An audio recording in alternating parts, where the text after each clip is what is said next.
இன்றைக்கு கர்த்தர் நம்மிடத்தில் பேச இருக்கிற காரியம், நம்முடைய இருதயங்களின் விருப்பங்கள் நிறைவேற்றுகிற கர்த்தர்.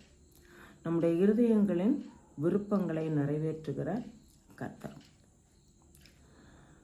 சங்கீதம் 42:1 சொல்லப்படுகிறது, மானானது நீரோடைகளை வாஞ்சித்து கதறுவது போல தேவனே என் ஆத்துமா உம்மேல் தாகமாயிருக்கிறார். தாவீதனுடைய ஒரே வாஞ்சை கர்த்தருடைய காரியம் என்பது. 20ஆம் சங்கீதத்திலே சங்கீதம் 20:4 சொல்லப்படுகிறது, அவர் உமது மன விருப்பத்தின்படியில் உமக்கு தந்தருளி உமது ஆலோசனைகளை எல்லாம் நிறைவேற்றுவாராக. சங்கீதம் 24 மன விருப்பத்தை தந்தருளி ஆலோசனையின்படி நிறைவேற்றுவார். பிலிப்பியருக்கு எழுதின நிருபம் 2ஆம் அதிகாரம் 13ஆம் வசனத்தில் சொல்லுகிறது, கர்த்தராகிய தேவனே நமக்கு விருப்பங்களையும் செய்கைகளையும் உள்ளத்திலே தருகிறவர். நாம் இயேசு கிறிஸ்துவை ஏற்றுக்கொள்ள விருப்பம் தந்தவர் அவர். அவருடைய இரத்தத்தினாலே மீட்டுக்கொண்டு அவருடைய பாதையிலே நடத்துகிறவர் அவர். வேத வசனத்திலே ஆர்வத்தை கொடுத்து நடத்துகிற கர்த்தர் அவர். எதாகிலும் கர்த்தருக்காக செய்ய வேண்டுமே என்ற வாஞ்சை விருப்பத்தை ஏற்படுத்துகிறவர் அவர். இந்த நிலையிலே வேதாகமத்திலே அநேகர் தேவனை உத்தமமாய் பின்பற்றினவர்கள் ஆர்வத்தோடு தேவனை பின்பற்றினார்கள். தாவீதை குறித்து ஒரு வசனம் வாசித்தேன். இன்னும் அவருடைய வாழ்க்கை மிக விலையேறப்பெற்ற ஒரு வாழ்க்கை. தேவனுடைய இருதயத்திற்கு ஏற்றவர் என்று தேவனே சாட்சி கொடுக்கிற அளவுக்கு வாழ்ந்த ஒரு மனிதர். ராஜ பதவி கிடைத்த போதிலும் தனக்கு கிடைத்த ராஜா பொறுப்பில் அனைத்து காரியங்களிலும் பயபக்தியோடு நிறைவேற்றுகிற கர்த்தர். எல்லாவற்றுக்கும் மேலாக உடன்படிக்கை பெட்டி இருக்க வேண்டிய இடத்திற்கு கொண்டு வந்தார். இவருடைய மிக விலையேறப்பெற்ற ஆர்வம் என்னவென்று சொன்னால், தேவனுக்கு ஒரு ஆலயம் கட்ட வேண்டும், இந்த உடன்படிக்கை பெட்டி பத்திரமாக காக்கப்பட வேண்டும், கர்த்தருடைய உடன்படிக்கை பெட்டியிலே இருக்கிறது நியாயப்பிரமாணம், அவைகளை கற்றுக் கொடுத்து அவைகளின்படி எல்லாரும் வாழ வேண்டும் என்ற ஒரு தாகம்.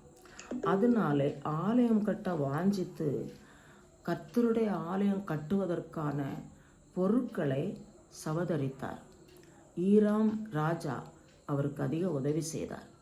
பொன்னு, வெள்ளி, அநேக பொருட்கள் என்று சொல்லி 1 நாளாகமம் 29 அதுக்கு முந்தின அதிகாரங்களிலே சொல்லப்படுகிறது. 29ஆம் அதிகாரத்திலே தாவீது ராஜா எல்லாம் சேர்த்து வைத்து விட்டு, இது கர்த்தரால் கிடைக்கப்பட்ட ஆசீர்வாதம் என்று சொல்லி கர்த்தருக்கு நன்றி செலுத்துகிறார். ஏன்னா தேவன் தாவீதை ஆலயம் கட்ட அனுமதிக்கவில்லை. காரணம், அவர் அநேக யுத்தங்களை நடப்பித்து இரத்தம் சிந்தினதினாலே தாவீதின் குமாரன் சாலமோன் கட்டுவார் என்று சொல்லியிருந்தார். அதனாலே தேவையான அனைத்து பொருட்களையும் சவதரித்து வைத்து நன்றி செலுத்தினார். இந்த 1 நாளாகமம் 29ஆம் அதிகாரத்தில். அதைத் தொடர்ந்து சாலமோன் ராஜாவாகிறார். ராஜாவாகும்போது 2 நாளாகமம்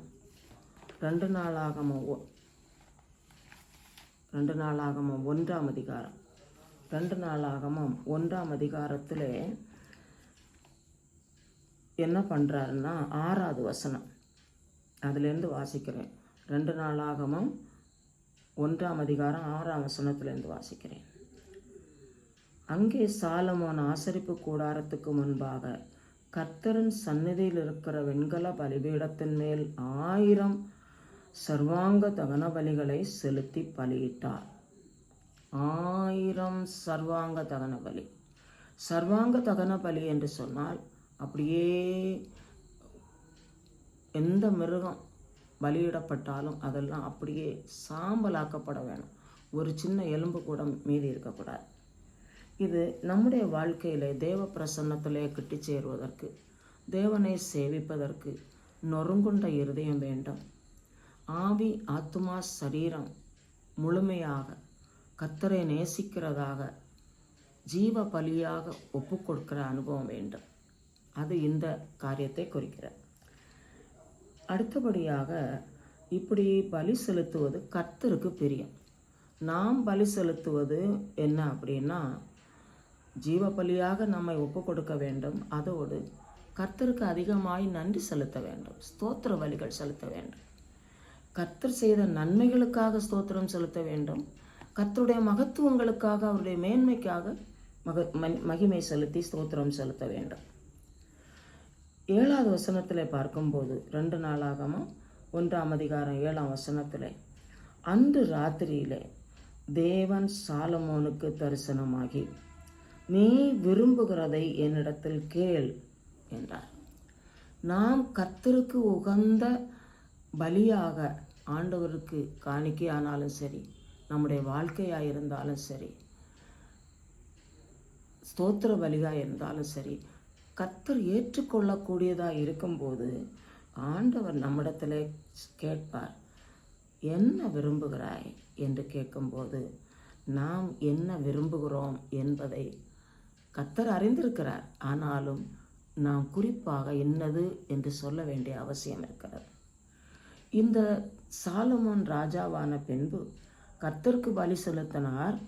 அதைத் தொடர்ந்து நீ விரும்புகிறதை என்னிடத்தில் கேள் என்று கர்த்தர் தரிசனத்திலே கேட்டதினாலே சொல்லுகிறார், தேவரீர் என் தகப்பனாகிய தாவீதுக்கு பெரிய கிருபை செய்து என்னை அவன் ஸ்தானத்திலே ராஜாவாக்கினீர்.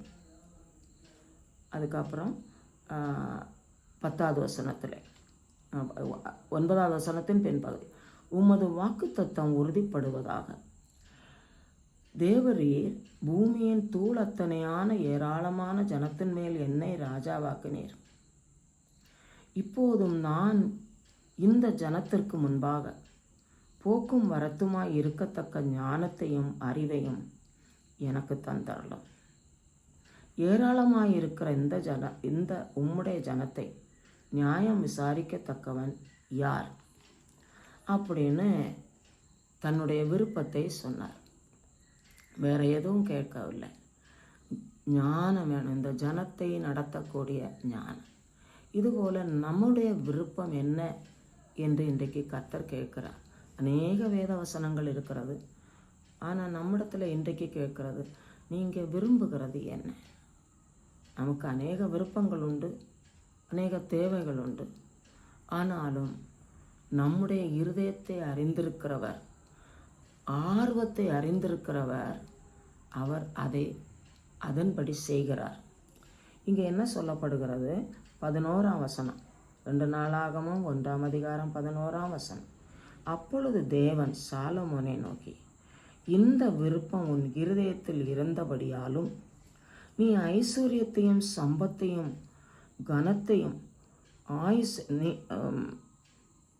ஐஸ்வர்யத்தையும் கனத்தையும் உன் பகைஞரின் பிராணனை நீடித்த ஆயுசையும் கேளாமல், நான் உன்னை அரசாள பண்ணின என் ஜனத்தை நியாயம் விசாரிக்கத்தக்க ஞானத்தையும் விவேகத்தையும் நீ கேட்டபடியினாலும், ஞானமும் விவேகமும் தந்த இருக்கிறதும் அல்லாமல் உனக்கு முன் இருந்த ராஜாக்களுக்காகிலும் உனக்கு பின் இருக்கும் ராஜாக்களுக்காகிலும் இல்லாத சம்பத்தையும் கனத்தையும் உனக்கு தருவேன். கர்த்தர் நமக்கு சொல்லியிருக்கிற காரியம், முதலாவது தேவனுடைய ராஜ்யத்தையும் அவருடைய நீதியையும் தேடுங்கள், அப்பொழுது எல்லாம் உங்களுக்கு கூட கொடுக்கப்படும். கர்த்தரை நாம் முன்னிறுத்தி அவருடைய விருப்பத்திற்கு ஏற்றபடியாய் நம்முடைய விருப்பத்தை இணைத்து அவரோடு இணைந்து வாழும்போது நமக்கு என்ன வேணும்னு அவர் அறிந்திருக்கிறவர் தகுந்த நேரங்களில் அவைகளை நிறைவேற்றுகிறார் என்பதை அறிந்து கொள்ள வேண்டும். அடுத்தபடியாக யாரை பற்றி சொல்ல இருக்கிறேன் என்றால், எலிசாவின் விருப்பம். எலிசா யார் என்று சொன்னால், எலியாவின் சீஷனாக உருவாக்கப்பட்டு எலியாவின் காலத்திற்கு பின்பு எலியாவிடத்தில் இருந்த வரங்களில் 2 மடங்கு வரங்கள் பெற்றவர். அது எப்படி கிடைத்தது என்று நாம் பார்க்கும்போது, எலிசா எல்லாவற்றுக்கும் எலியாவுக்கு பின் நடந்து அவர் சொல்வதையெல்லாம் கேட்டு கீழ்ப்படிந்து நடந்தார். 2 ராஜாக்கள் 2ஆம் அதிகாரத்தில் நாம் பார்க்கும்போது எலியா எலிசாவை பார்த்து சொல்லுகிறார். 2ஆம் அதிகாரம் 2வது வசனம். 2 ராஜாக்கள் 2ஆம் அதிகாரம் 2ஆம் வசனம். எலியா எலிசாவை பார்த்து, நீ இங்கே இரு, கர்த்தர் என்னை பெத்தேலுக்கு போக அனுப்புகிறார். அவர்கள் கில்காலிலே இருக்கிறார்கள். எலியா சுழல் காற்றிலே எடுத்துக்கொள்ளப்படுவார் பரலோகத்துக்குன்னு தெரியும், அறிவிக்கப்பட்டது. அதனாலே அந்த நேரத்தை காண வேண்டும், அவரிடத்திலிருந்து ஒரு ஆசீர்வாதம் பெற வேண்டும் என்ற ஒரு தாகம், வாஞ்சை. அதனால எலிசா என்ன சொல்லுகிறார், நான் உம்மை விடுகிறதில்லை என்று கர்த்தரின் ஜீவனையும் உம்முடைய ஜீவனையும் கொண்டு சொல்லுகிறேன் என்று சொன்னார். அப்படி அவர்கள் பெத்தேலுக்கு போனார்கள். அங்கே இருந்து கொண்டு 4ஆம் வசனத்தில் சொல்லுகிறார், எலியா அவனை நோக்கி, எலிசாவே, நீ இங்கே இரு, என்னை எரிகோ மட்டும் போக அனுப்புகிறார். எரிகோ மட்டும் போக அனுப்புகிறார், நீ இங்கே இருந்து சொன்னால், அதற்கும் சொன்னார் எலிசா என்ன சொல்லுகிறார், நான் விடுகிறதில்லை என்று கர்த்தருடைய ஜீவனையும் உம்முடைய ஜீவனையும் கொண்டு சொல்கிறேன். இதுக்கு அடுத்தால கூட எரிகோவிலிருந்து தீர்க்கதரிசிகளின் புத்தரர் அங்கே இருக்கிறாங்க கொஞ்சம் பேர். இந்த எலியா அந்த நாட்களில் இன்றைக்கு இருக்கிற பைபிள் காலேஜில் பயிற்சி கொடுக்கறது போல் தீர்க்க தரிசன பயிற்சி கொடுக்கிற வாழ்க்கை இருந்தது. தீர்க்கதரிசிகளின் புத்திரர் என்று சொல்லப்படுவார்கள். அவர்களுக்கு பயிற்சி கொடுத்தார் இந்த எலியா கற்றுக் கொடுத்த சீஷர்கள். அவர்கள் எலிசாவை பார்த்து கேட்குறாங்க, இவர் தானே ரொம்ப நெருக்கமாக எலியாவோட நடந்தது, தெரியுமா உன்னுடைய மாஸ்டர் எடுத்துக்கொள்ளப்படுவார் அப்படின்னு. அப்போது அவர் என்ன சொல்கிறார் தெரியுமா, எனக்கு தெரியும், சும்மா இருங்க என்று சொல்லி தொடர்ந்து போகிறார். 6வது வசனம், 2 ராஜாக்கள் 2ஆம் அதிகாரத்தில் 6வது வசனம். எலியா அவனை நோக்கி, நீ இங்கே இரு, கர்த்தர் என்னை யோர்தானுக்கு அனுப்புகிறார் என்றார். அந்த இடத்திலேயும் எலிசா, நான் உம்மை விடுகிறதில்லை என்று கர்த்தருடைய ஜீவனை கொண்டு சொல்லுகிறேன் என்று சொன்னார். அப்போது அந்த யோர்தான் பக்கத்தில் சென்றவுடனே தன்னுடைய சால்வையை எடுத்து எலியா யோர்தானின் தண்ணீரிலே அடித்தார் என்று சொல்லப்படுகிறது 8வது வசனத்தில். அப்படி அந்த தண்ணீர், யோர்தான் தண்ணீர் 2ஆக பிரிந்து 2 பேரும் உலர்ந்த தர வழியாக அக்கறைக்கு போனார்கள். அங்கே அக்கறைக்கு போன பின்பு எலியா எலிசாவை பார்த்து கேட்கிறார், நான் உன்னை விட்டு எடுத்துக்கொள்ளப்படுவதற்கு முன்னே உனக்கு என்ன செய்ய வேண்டியது என்ன என்று 9வது வசனத்தில் கேட்கிறார். அப்பொழுது எலிசா, உம்மிடத்தில் உள்ள ஆவியின் வரம் எனக்கு ரெட்டிப்பாய் கிடைக்கும்படி வேண்டுகிறேன். ரெட்டிப்பாய் கிடைக்கும். கர்த்தர் நாம் விரும்புவதற்கும் வேண்டிக் கொள்ளுகிறதற்கும் விரும்புகிறதற்கும் அதிகமாய் செய்கிறவர். இந்த மனுஷன் உத்தமமாய் கர்த்தரை சேவித்தது மட்டுமல்ல, தன்னுடைய எஜமானுக்கு கீழ்ப்படிந்து செய்ததை கர்த்தர் அறிந்து இந்த வாஞ்சையை கொடுத்து யோர்தானை கடற செய்து அங்கிருந்து இந்த வார்த்தைகள் நிறைவேற்ற பண்ணுகிறார். அப்போது சரி என்ன சொல்லுகிறார், 10வது வசனம். அரிதான காரியத்தை கேட்டாய், உன்னை விட்டு நான் எடுத்துக்கொள்ளப்படுகையில் என்னை நீ கண்டால் உனக்கு கிடைக்கும், இல்லாவிட்டால் கிடையாது. அப்போ எவ்வளவு ஆர்வத்தோடு அது கிடைக்கணும்னு நின்றுருப்பார். அப்படி அவர் எலிசா பார்த்து கொண்டிருக்கையிலே அவர் எடுத்துக்கொள்ளப்படுகிறார். எடுத்துக்கொள்ளப்படும்போது எலிசா என்ன சொல்லுகிறார், இதோ அக்கினி ரதமும் அக்கினி குதிரைகளும் அவர்கள் நடுவே வந்து இருவரையும் பிரித்தது. எலியா சுழல் காற்றிலே பரலோகத்துக்கு ஏறி போனான். எலிசா கண்டு, என் தகப்பனே, என் தகப்பனே, இஸ்ரவேலுக்கு ரதமும் குதிரை வீரருமாய் இருந்தவரே என்று புலம்பினான். அப்போது அவருடைய சால்வை கீழே விழுந்தது. அந்த சால்வையை எடுத்துக்கொண்டு சந்தோஷமாய் வந்து இந்த யோர்தானில் வந்து அதை மறுபடியும் எலிசா செய்தது போல செய்து அவர் கடந்து வந்தார்.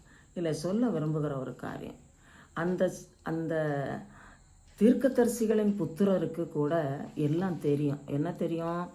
இவங்க அவர் எடுத்துக்கொள்ளப்படுவார் என்று.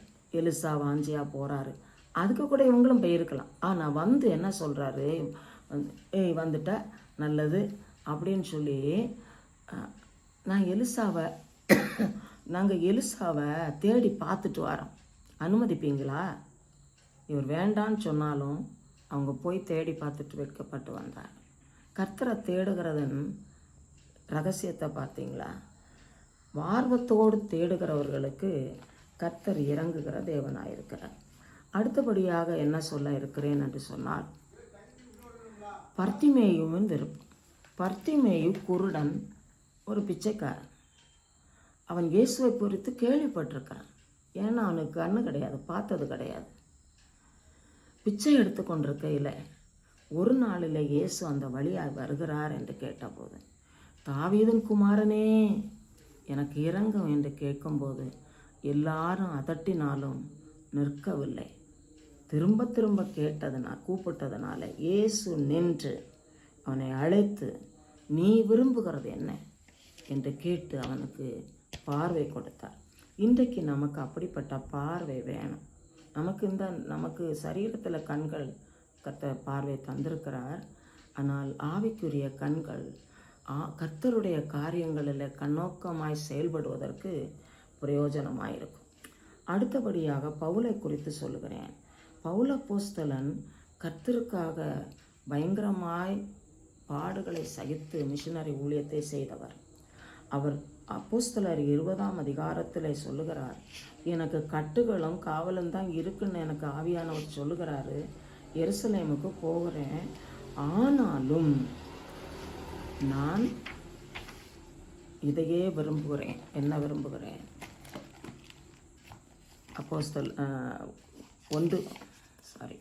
அப்போஸ்தலர் 20ஆம் அதிகாரம் 24வது வசனத்தில், நான் கர்த்தராகிய இயேசுவினிடத்தில் பெற்ற ஊழியத்தை நிறைவேற்ற விரும்புகிறேன், நிறைவேற்றவுமே விரும்புகிறேன்.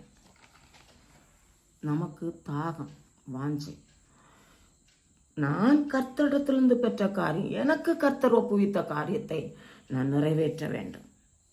இதே போல அதை தொடர்ந்து அவர் சொல்கிறார், எல்லா சபைகளை குறித்த கவலைதான் எனக்கு இருக்கிறது, கர்த்தருக்கான காரியங்கள். அடுத்தபடியாக பவுல் சொல்லும்போது, நான் நல்ல போராட்டத்தை போராடினேன். இதுபோல இயேசு கிறிஸ்து தமக்கு ஒப்புவித்த வேலைகளை முடித்தார். நமக்கு கர்த்தர் ஒப்புவித்த வேலையை முடித்து பரலோகத்தில் போனோம். பட்டம் வரும்போது எவ்வளோ மகிழ்ச்சியாக இருக்கும். இப்போ பரலோகத்தில் போகும்போது எவ்வளோ பயங்கர மகிழ்ச்சி உண்டாகும். தியானித்து கர்த்தருக்கு நன்றி செலுத்துவோம். நம்முடைய ஜெபங்களை கேட்குற கர்த்தர் நம்மோடு கூட இருக்கிறார், அதிசயங்களை செய்கிறார். கர்த்தருக்கு ஸ்தோத்திரம் செலுத்தி ஜெபம் பண்ணுவோம்.